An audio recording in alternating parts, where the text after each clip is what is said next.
In my previous attempt to teach you idioms, I used the board, but I received complaints from students that, sir, the text is not visible properly.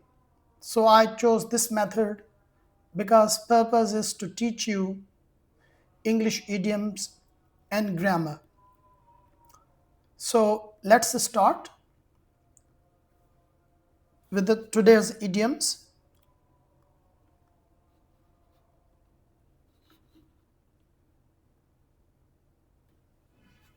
You already know that idioms play very beautiful role in language, and sometimes they are also confusing because if you take the collective meaning of all the words, they mean in one way, but if you take the individual meaning of the words used in it, they have a different meaning.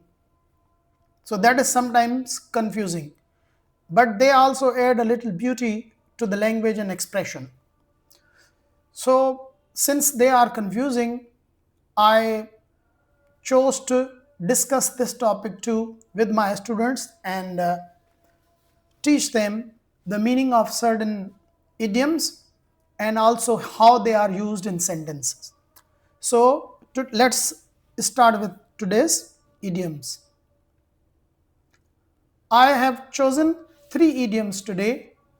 The first one is to be a bag of bones, and second idiom is blockhead or blockheaded, or to be a blockheaded, and my third idiom is to be a great hand at something. So let's understand their meaning and how they are used in sentences.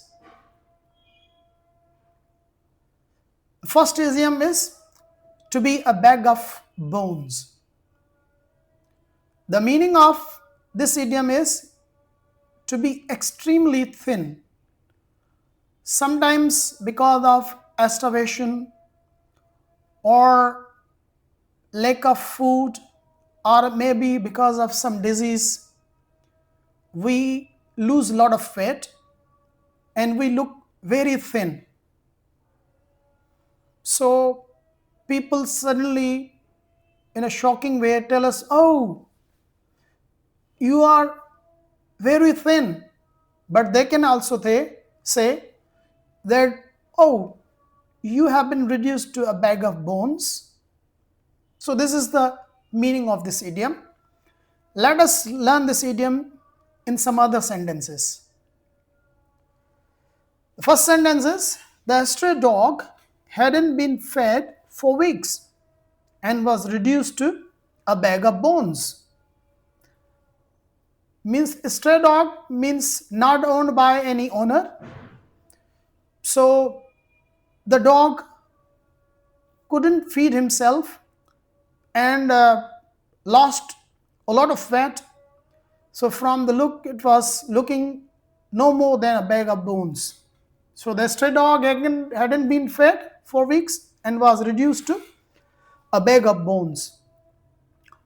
Second idiom is, second sentence actually is, you won't believe how thin he is. He's just a bag of bones. Means after the illness, he has shed so many pounds and he is looking very thin, like a bag of bones. Second idiom is blockhead. It's combination of two words, block and head, and it is also used as blockheaded.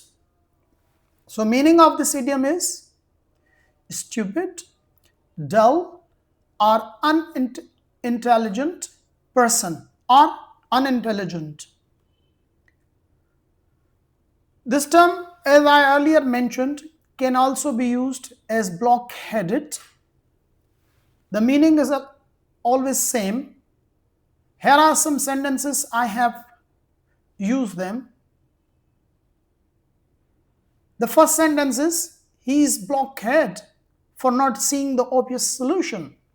means the solution to the problem was obvious, but he was so stupid or dull or unintelligent that he couldn't see the solution.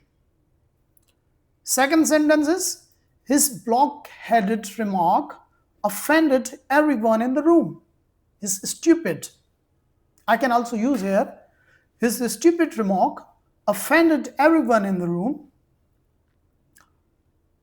Third sentence is he was a complete blockhead for not noticing the obvious danger. Means there was clear danger in front of him, but still he was stupid that he couldn't notice it, and he had to suffer loss or damage, or he was hurt. Number 4 is don't be such a blockhead. Listen to what I'm saying. Sometimes you give a piece of advice to someone and they turn a deaf ear to you, and you say, don't be such a blockhead. Means don't be such a stupid person and listen to what I am saying.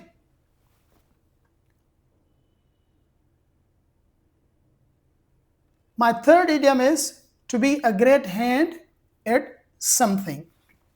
The meaning of this idiom is to be an expert or highly skilled.